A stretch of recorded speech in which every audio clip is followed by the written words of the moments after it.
इन्टरनेटको धेरै प्रयोग भइरहेको अहिलेको समयमा अनलाइनमा रहेका व्यक्तिगत डेटामाथि साइबर आक्रमण तथा अनधिकृत पहुँच राख्ने घटना बढिरहेका छन्। केही सावधानी अपनाउँदा यस्तो जोखिम कम गर्न सकिन्छ। पहिला त विपदको बेला दबावमा परेर अनलाइनमा व्यक्तिगत जानकारी दिन हतार नगरौँ। आफ्नो युजर आइडी र पासवर्डहरूलाई नदिउँ। भाइबर र व्हाट्सएप जस्ता माध्यममा समेत पहिचान नखुलेका व्यक्तिसँग दोहोरो संवाद नगरौँ। त्यस्ताबाट आएका लिङ्क तथा फाइल पनि नखोलौँ। आफ्नो अनलाइन एकाउन्ट अरू कसैले प्रयोग गरिरहेको त छैन, सचेत रहौँ। बलियो र सजिलै अनुमान गर्न नसकिने पासवर्ड राखौँ। बरु पासवर्ड म्यानेजरको प्रयोग गरौँ, एउटै पासवर्ड धेरैतिर प्रयोग नगरौँ। सकेसम्म पाइरेटेड र क्र्याक सफ्टवेयर प्रयोग नगरौँ। अपरेटिङ सुरक्षा जोखिम हुन सक्ने वेबसाइट नहेरौँ। विश्वसनीय एन्टिभाइरसको प्रयोग गरौँ। वेब ब्राउजरमा एड ब्लक राख्ने गरौँ। जनचेतनाका लागि नेपाल दूरसञ्चार प्राधिकरणबाट जारी सन्देश।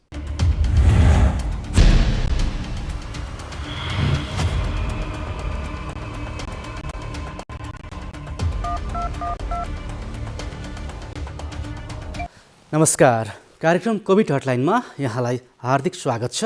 कार्यक्रमको साथमा उपस्थित छु म केशव घिमिरे। नेपाल दूरसञ्चार प्राधिकरण र नेपाल टेलिभिजनको संयुक्त प्रस्तुति कार्यक्रम कोभिड हटलाइन यहाँहरूमाझ प्रत्येक दिन आउने गर्छ। शनिबार 11:30 बजे र अन्य बार 12:30 बजे यो कार्यक्रम लिएर हामी तपाईँमाझ आउने गर्छौँ। आज शनिबारको श्रृङ्खलामा हामीले यो साता प्रसारण गरिएका विषयवस्तु मध्येका महत्त्वपूर्ण 2वटा विषयवस्तु तपाईँमाझ राख्ने गर्छौँ। आजको विषयवस्तुमा प्रवेश गर्नुभन्दा पहिले तपाईँले जिज्ञासा, गुनासा र समस्या पठाउने माध्यम यहाँनिर प्रस्तुत गर्दैछौँ। कार्यक्रम कोभिड हटलाइनमा कोरोना भाइरस कोभिड-19 का कारण सिर्जना भएका विभिन्न समस्या वा गुनासो राख्नका लागि सम्पर्क माध्यमहरू: फोन, एसएमएस र भाइबरका लागि 98 427 49 075, Facebook NTV response, email ntvcovid19response@gmail.com। तपाईँ पनि यी माध्यम प्रयोग गरेर आफूसँग रहेका जिज्ञासा, गुनासा र समस्याहरू हामीमाझ पठाउन सक्नुहुन्छ, जुन कोभिड-19सँग सम्बन्धित हुने गर्दछन्। दर्शकवृन्द, यो साता हामीले उठाएको महत्त्वपूर्ण विषयवस्तु मध्येको एउटा विषय थियो आयुर्वेदिक औषधिसँग सम्बन्धित। पछिल्लो समय जुन कोरोना भाइरससँग सम्बन्धित रहेर जुन रोग प्रतिरोधात्मक क्षमता बढाउनका लागि जुन आयुर्वेदिक औषधिहरूको प्रयोग गरियो र पछिल्लो समय त्यसैसँग सम्बन्धित रहेर केही जिज्ञासाहरू हामीमाझ आएका थिए र यसै जिज्ञासालाई समाधान गर्नका लागि हामीले आयुर्वेदिक तथा वैकल्पिक चिकित्सा विभागका महानिर्देशक वासुदेव उपाध्यायसँग कुराकानी गरेका थियौँ। अब क्रममा उहाँसँग गरिएको कुराकानी तपाईँमाझ प्रस्तुत गर्दैछौँ। महानिर्देशकज्यू, स्वागत छ यहाँलाई कार्यक्रममा। धन्यवाद। विशेष गरी कोभिड-19 को उपचारको हकमा कुराकानी गरिरहँदाखेरि आयुर्वेदिक जडीबुटीको प्रभावबारे विभिन्न खालका चर्चा परिचर्चाहरू बिचमा हुने गरेका थिए। पछिल्लो समय अलिकति सेलाको हो कि जस्तो पनि लागेको छ। कहाँ पुगेको छ यो क्लिनिकल ट्रायलको अवस्था र तपाईँहरू के गर्दै हुनुहुन्छ यति बेला यो औषधिको विषयमा? सर्वप्रथम त धन्यवाद दिन चाहन्छु विशेष सान्दर्भिक विषयवस्तु उठान गरेकोमा। कोभिड-19 को बेलामा आयुर्वेद तथा वैकल्पिक चिकित्सा विभागले यो कोभिडको रोकथामको लागि अथवा चाहिँ जनमानसमा चाहिँ उहाँहरूलाई अलिकति सकारात्मक भूमिका खेल्नको लागि राम्रो प्रयास गरेको छ। त्यसको हामीले आशातीत परिणाम पनि पाएका छौँ। त्यसै अन्तर्गत गाउँ गाउँमा अहिले कोभिड-19 को बेलामा जडीबुटी अथवा आयुर्वेदिक काढा, च्यवनप्रास अनि गुडुची, पेसाब नचिन्ने मान्छे कोही पनि छैनन्। प्रत्येक व्यक्तिले यसको सेवन गरेर यसलाई चाहिँ लाभ प्राप्त गरेकै छन्। केही भ्रामक प्रचारहरू पनि भए त्यसलाई चिर्नको लागि विभिन्न तपाईँहरूको जस्तो सञ्चार माध्यमबाट हामीले यसलाई तिर्नको लागि धेरै प्रयास पनि गरियो। सँगसँगै यो बेलामा इस्यु जुन उठ्यो, आयुर्वेद चिकित्सा विभाग तथा स्वास्थ्य मन्त्रालयले मिलेर यसको क्लिनिकल ट्रायल एभिडेन्सको लागि क्लिनिकल ट्रायलको लागि पनि हामीले चाहिँ प्रयास गरेर एनएचआरसी मार्फत अनुसन्धानको लागि हामी अगाडि प्रोसेस बढाइयो, जसमा चाहिँ योभन्दा अगाडिको हामी सेसनमा पनि हजुरहरूसँग पनि छलफल गरियो कि एसटी मधु र त्रिकटुको एउटा मिक्सको काँडालाई बनाएर हामीले माइल्ड र मोडरेट किसिमका लक्षण देखिएका बिरामीहरूलाई यो औषधि खुवाउने। 28 दिनसम्म लगातार खुवाइसकेपछि यसको कस्तो परिणाम आउँछ, यसले चाहिँ इम्युन बुस्ट गर्नको लागि शरीरमा कस्ता किसिमका एन्टिबडी डेभलप गर्छ भनेर हामीले चाहिँ एनएचआरसी मार्फत अनुसन्धानको प्रक्रियामा पनि छौँ। अनुसन्धान भनेको आज खाएर भोलि ठिक भयो यसको परिणाम आयो भनेर भन्न मिल्दो रहेनछ। र यो एनएचआरसी मार्फत हामीले जुन यो ट्रायल गरिरहेका छौँ, 2वटा हस्पिटलमा हामीले यसको बिरामीलाई हामीले यो औषधि खुवाएका छौँ, जसमा लुम्बिनी प्रदेशको भीम अस्पतालमा र जनकपुर अस्पतालमा हामीले र रौतहटमा हामीले यसको चाहिँ सेवन गरिरहेका छौँ। झन्डै 30 जना बिरामीहरूलाई यसको एकदम आशातीत परिणाम हामीले देखिरहेका छौँ, जसलाई चाहिँ विदिन 7 to 10 डेजमा हामीले चाहिँ नेगेटिभ आएको अवस्था हामीले यसमा परिणाम देख्न सक्छौँ। तर पुरै अनुसन्धानको प्रक्रिया साइकल पुरा हुनको लागि अझ केही दिन लाग्ने जस्तो छ। यसको विभिन्न कारण छन् यो अलिकति ढिला हुनुमा। जस्तै यो पछिल्लो चरणमा हस्पिटलमा कोभिड पोजिटिभ आएर माइल्ड र मोडरेट सिम्पटमका पेसेन्ट्सहरू अलिक कम मात्रामा देखिरहेका छन्। प्रत्येक व्यक्तिले होम आइसोलेसन, मलाई लाग्छ 80 एउटा तथ्याङ्क अनुसार 80% व्यक्तिहरू होम आइसोलेसनमै बसेर यसको उपचार गरिरहेको अवस्थाले गर्दाखेरि हस्पिटलहरूमा अहिले बिरामीको सङ्ख्या अत्यन्त कम छ कोभिड रिलेटेड।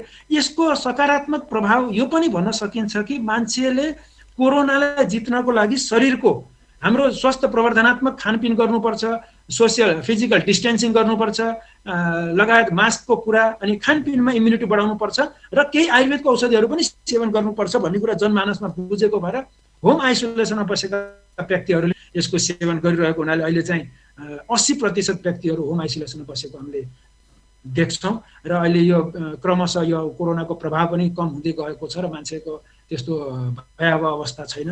तर यो बिचमा हामीले आयुर्वेदका स्वास्थ्य संस्थालाई कोभिड डेडिकेटेड हस्पिटल अथवा संस्था बनाएकोमा, जस्तै किर्तिपुरको आयुर्वेद अस्पताल छ, त्यसपछि रजहरको प्राकृतिक चिकित्सालय छ, त्यस्तै बुटोलमा एन्फा एकाडेमीमा हामीले कोभिड पोजिटिभ पेसेन्ट्सहरूलाई व्यक्तिहरूलाई र केही लक्षण देखा परेकोलाई हामीले चाहिँ आयुर्वेदको चिकित्सा माध्यमबाट र योगको माध्यमबाट स्वास्थ्य प्रवर्धन जीवनशैलीहरू अपनाउनको लागि प्रोत्साहित गरियो र त्यहाँका सेवाग्राहीहरूले अत्यन्त सराहनीय र आशातीत परिणामहरू उहाँहरूले चाहिँ फिडब्याक दिनुभएको छ। त्यसको लागि हामीलाई एकदम हामी पनि आयुर्वेदको क्षेत्र नै यसको लागि जस्तो यसमा चाहिँ प्रादेशिक रूपमा तपाईँहरूले 2वटा प्रदेशमा चाहिँ विशेष गरी अभियान चलाउनु भएको छ, जुन लुम्बिनी प्रदेश र प्रदेश नम्बर 2 मा, र अन्य प्रदेशको हकमा चाहिँ जुन क्लिनिकल ट्रायल र जुन खालको तपाईँहरूले अभ्यास गरिराख्नु भएको छ त्यो प्रयास चाहिँ अगाडि बढेको छ कि छैन, के छ अवस्था अहिले?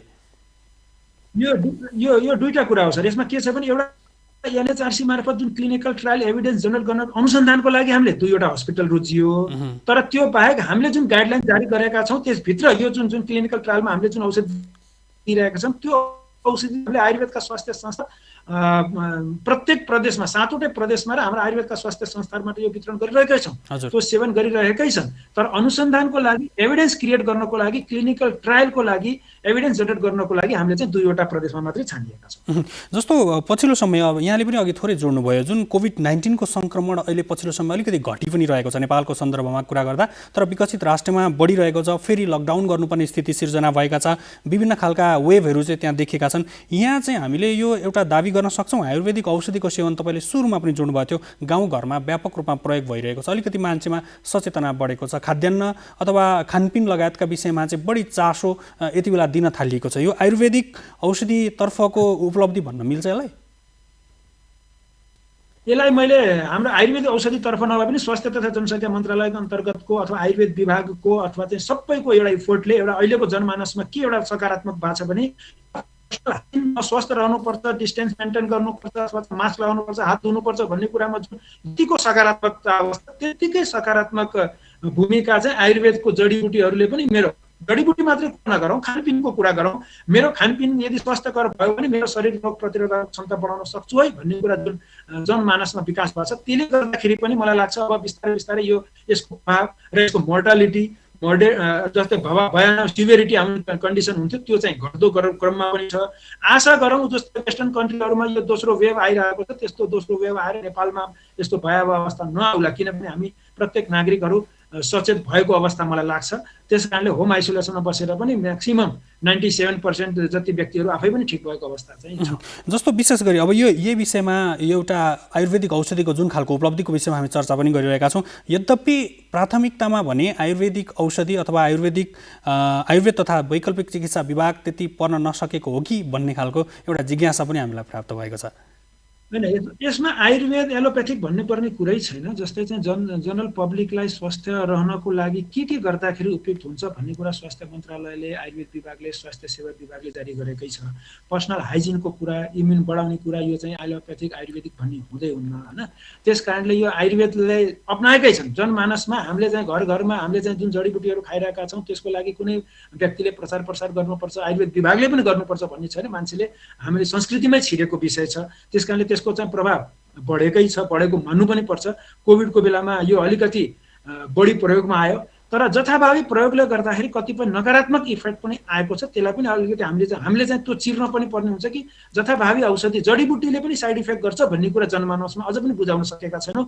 हामीले विभिन्न कार्यक्रमहरू मार्फत यो जडीबुटीहरू पनि चिकित्सकको, स्वास्थ्यकर्मीको अथवा चाहिँ हाम्रो विभिन्न सञ्चार माध्यमहरूको सल्लाह अनुसार मात्रै यसले चाहिँ सेवन गर्नुपर्छ।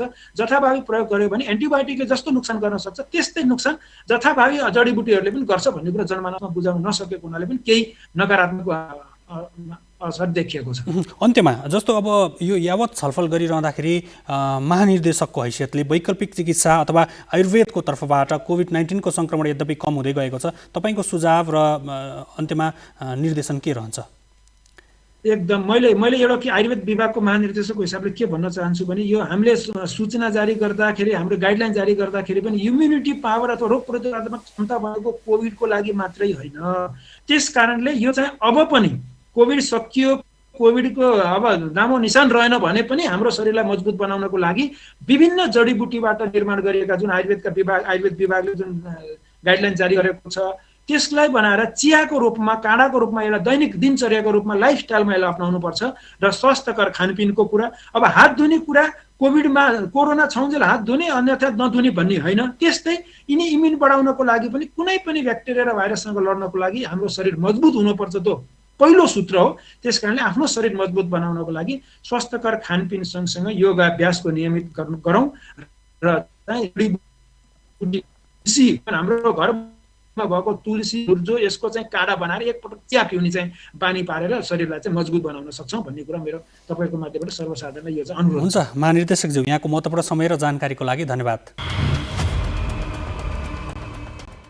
यसै गरी अर्को विषयवस्तु थियो जुन सरकारले विदेशबाट कोरोना भाइरस विरुद्धको खोप आयात गर्नका लागि कस्तो खालको प्रक्रिया अगाडि बढाइरहेको छ र खोप भण्डारणको लागि नेपालमा कस्तो खालको व्यवस्थापन गरिँदैछ, यो विषयमा हामी आजकै जिज्ञासा आएका थिए र हामीले यो जिज्ञासा सम्बोधनका लागि स्वास्थ्य तथा जनसङ्ख्या मन्त्रालयका सहप्रवक्ता डाक्टर समीर अधिकारीसँग कुराकानी गरेका थियौँ। अब क्रममा उहाँसँग गरेको कुराकानी तपाईँमाझ प्रस्तुत गर्दैछौँ। सहप्रवक्ताज्यू, यहाँलाई कार्यक्रममा स्वागत छ। हजुर, धन्यवाद, नमस्कार। जस्तो हामीलाई जिज्ञासा आइरहेको छ र तपाईँहरूले पनि तयारी गर्दै हुनुहुन्छ, खास गरी कोभिड विरुद्धको भ्याक्सिन कहिले नेपाल आउँछ भन्ने विषयमा, र पछिल्लो समय सरकारले 7 प्रदेशमा कोभिड खोप भण्डारणको तयारी थालेको छ। यसबारेमा थोरै बताइदिनु न, कस्तो गरी अगाडि बढ्दैछ तयारी? नेपाल सरकारले कोभिड-19 को खोपको अभियान सञ्चालन गर्ने गरी आवश्यक तयारीहरू धेरै अगाडि बढाएको अवस्था छ।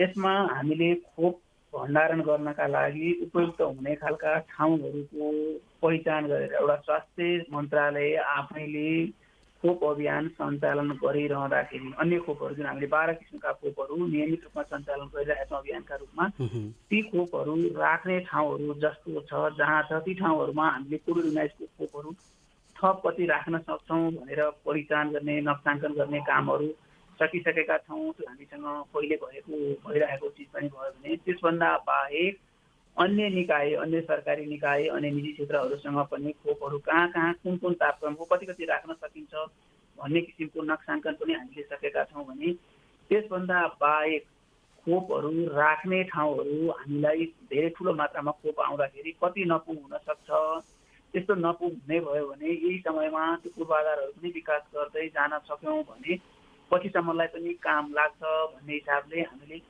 थप भण्डारणका ठाउँहरू पनि बनाउने गरी कामहरू अगाडि बढाएका छौँ। त्यसका लागि 7 प्रदेशमा भइरहेका भन्दा बाहेक कुनै प्रदेशहरूमा चाहिँ आफ्नै ठाउँमा भण्डारण नभएको, आफ्नैमा भण्डारणहरू ठुलो भण्डारणका ठाउँहरू नभएको ठाउँहरूमा नयाँ स्थापना गर्ने गरी, जस्तो कर्णाली प्रदेशको पहिला यो अहिलेको सङ्घीय संरचनाभन्दा पहिला हुँदा सबै भण्डारणहरू नेपालगञ्जमा हुँदै नेपालगञ्जबाट माथि लैजाने गरिएको थियो भने अब कर्णाली प्रदेशमै आफ्नै छुट्टै किसिमको भण्डारण खालको ठाउँ बनाउनुपर्छ भनेर त्यहाँको लागि ठुलो भण्डारण क्षमताको बनाउने गरी सुरु गरेका छौँ भने त्यस्तै गरी प्रदेश नम्बर 2 मा पतलैयामा ठुलो राष्ट्रिय स्तरको केन्द्रीय भण्डारण क्षमताको ठाउँ भए पनि त्यो फेरि सङ्घीय अन्तर्गत रहेको र प्रदेशको आफ्नै ठुलो भण्डारण नभएको हुनाले त्यहाँ नयाँ गर्ने गरी र बाँकी रहेका प्रदेशहरूमा जहाँ जहाँ छन् ती ठाउँहरूमा भएका भण्डारण क्षमताभन्दा थप भण्डारण क्षमताहरू विकास गर्ने गरी हामीले कामहरू अगाडि बढाइरहेको अवस्था छ।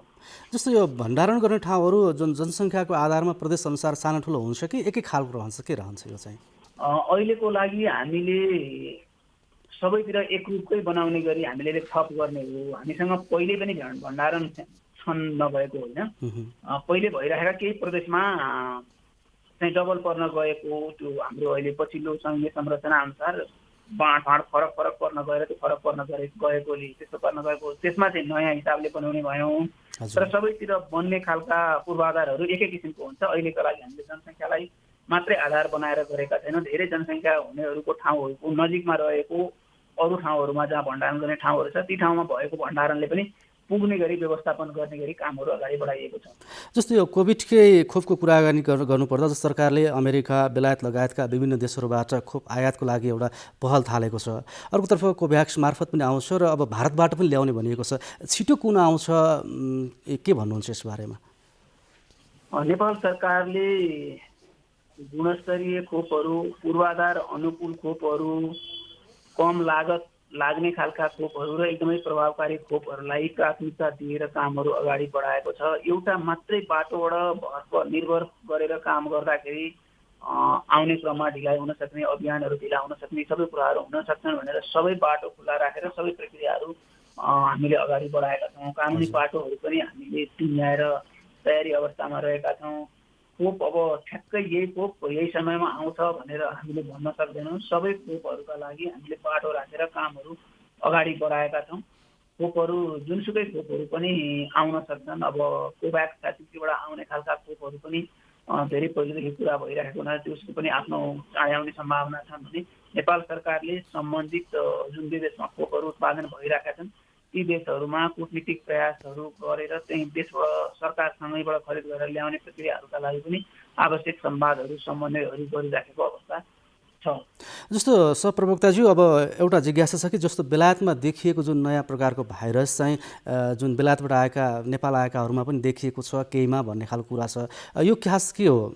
देखिएको हो, अब परीक्षणको लागि के हुँदैछ? अहिलेसम्म त्यस किसिमको कसैलाई पनि नयाँ जुन भनिएको भाइरस चाहिँ पुष्टि भएको अवस्था छैन। हजुर,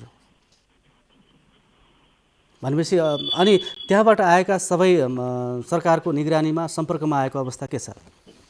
अहिले नेपाल सरकारले कुनै पनि व्यक्तिहरू कुनै पनि माध्यमबाट स्थलमार्ग अथवा हवाई मार्गबाट नेपाल प्रवेश गरेपछि जुनसुकै देशबाट आए पनि 10 दिन अनिवार्य क्वारेन्टाइन बस्नुपर्छ भन्ने व्यवस्था छ। त्यसै अनुसार बाहिरबाट आउनुहुने व्यक्तिहरू आफ्नै घरमा आफ्नै तरिकाले हामीले आइसोलेसनमा क्वारेन्टाइनमा बस्नको लागि उहाँहरूलाई अनुरोध पनि गरिराखेका छौँ र त्यसै अनुसार बस्नलाई उहाँहरू जहाँबाट प्रवेश गर्नुहुन्छ त्यहीँ पनि त्यो कुराहरू हामीले बुझाएर पठाउँछौँ।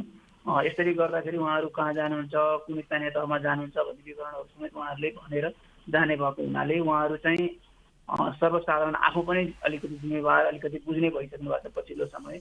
त्यस हिसाबले उहाँहरू आइसोलेसनमा, होम आइसोलेसनमा बस्नका लागि हामीले सहजीकरण गरेको अवस्था छ।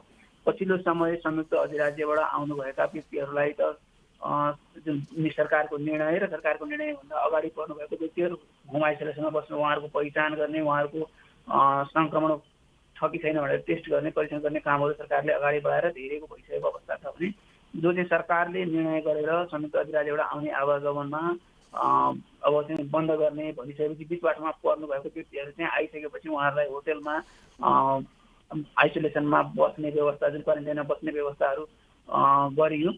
त्यसमा पनि उहाँहरूको हामीले परीक्षण गर्ने, त्यसमध्ये केही व्यक्तिहरूको सङ्क्रमण पुष्टि भएर सङ्क्रमण चाहिँ अब नयाँ हो अथवा हामीसँग भइरहेको भाइरस हो भनेको त्यसमा चाहिँ प्रष्ट पुष्टि भइसकेको छैन, तर उहाँहरूमा सङ्क्रमण पुष्टि भएको भन्ने आधारमा उहाँहरूको थप परीक्षण गर्ने गरी कामहरू पनि सरकारले अगाडि बढाएको छ। जस्तो समीरजी, अब पछिल्लो समय जुन अब धार्मिक पर्यटकीय स्थलहरू पनि खुलेका छन्, रात्रिकालीन सेवाहरू पनि खुलेका छन् र त्यहाँ जाँदै गर्दा अलिकति जुन सरकारले जारी गरेको स्वास्थ्य मापदण्ड थियो कोभिडसँग सम्बन्धित त्यो पालना नभएको भनेर गुनासो पनि आएको छ र केही ठाउँमा त्यस्ता गएका व्यक्तिहरूमा परीक्षण गर्दाखेरि कोभिड-19 को सङ्क्रमण पनि देखिएको छ। यसले गर्दा अब मान्छेहरू अझै थप जोखिममा छन् भन्ने खालको बाहिर कुरा आइरहेको छ, विज्ञहरूले पनि भनिरहेका छन्। अब सरकारले यसलाई कसरी व्यवस्थापन गरेर अगाडि जाँदैछ?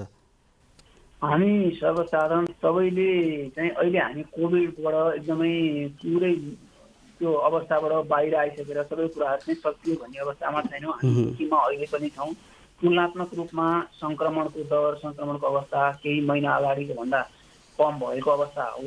तर हामी अहिले त्यो निष्कर्षमा पुगेर हामीले जनस्वास्थ्यका जे जति मापदण्डहरू भनेका छौँ, जे जति मापदण्डहरू पालना गर्न सर्वसाधारणलाई आह्वान गरेका छौँ, त्यो पालना नगरिकन हामी चाहिँ सार्वजनिक स्थलमा जाने, सार्वजनिक ऊहरूमा हाम्रा दैनिकीहरू चाहिँ पोहोर परार गरेको जस्तै गरी गर्ने गरी त्यो अवस्था छैन। त्यो अवस्था हामीले पछिका दिनमा पनि आइहाल्छ भनेर हामीले त्यसरी छाडा हुने, हामीले मान्छेको दूरी कायम राख्ने कुराहरू, मास्क लगाउने कुराहरू, हातको सरसफाइमा ध्यान दिने कुराहरूमा हामीले पछिका दिनहरूका लागि पनि भुल्नु हुँदैन। यो सङ्क्रमण सकिएर अर्को सङ्क्रमण पनि आउन सक्ने अवस्था हुनसक्छ। यही सङ्क्रमणको अन्य देशहरूले भएको जस्तो एकदमै धेरै सङ्ख्या बढेर एकैचोटि स्वास्थ्य प्रणालीले ठेक्न नसक्ने गरी ठुलो पहिलेको भन्दा निकै ठुलो दुःखद घटनाहरू भएको अवस्थाहरू पनि छन्। यो कुराहरूलाई हामीले एकदमै धेरै मनन गर्नुपर्ने हुन्छ र हाम्रा व्यवहार त्यसै अनुकूल हुनुपर्ने हुन्छ। धन्यवाद श्री यहाँलाई समयको लागि। दर्शकवृन्द, हामीले यो साता प्रसारण गरिएका मध्येका दुईवटा महत्त्वपूर्ण विषयवस्तु तपाईँमाझ प्रस्तुत गऱ्यौँ। तपाईँ पनि कार्यक्रममा सहभागी हुनका लागि आफूसँग भएका समस्या, गुनासा र जिज्ञासा हामीमाझ पठाउन चाहिरहनु भएको छ भने ती माध्यमहरू अब क्रममा तपाईँमाझ प्रस्तुत गर्दैछौँ। कार्यक्रम कोभिड हटलाइनमा कोरोना भाइरस कोभिड-19 का कारण सिर्जना भएका विभिन्न समस्या वा गुनासो राख्नका लागि सम्पर्क माध्यमहरू: फोन, एसएमएस र भाइबरका लागि 98 427 49 075, Facebook NTV response, email ntvcovid19response@gmail.com। हवस् त, आजका लागि कार्यक्रम कोभिड हटलाइनको समय यति नै। तपाईँ हाम्रो भेट भोलि फेरि नयाँ विषयवस्तुका साथ हुनेछ। तबसम्मको लागि हामी सबै बिदा हुन्छौँ। तपाईँ भने नेपाल टेलिभिजन हेर्दै गर्नुहोस्। नमस्कार।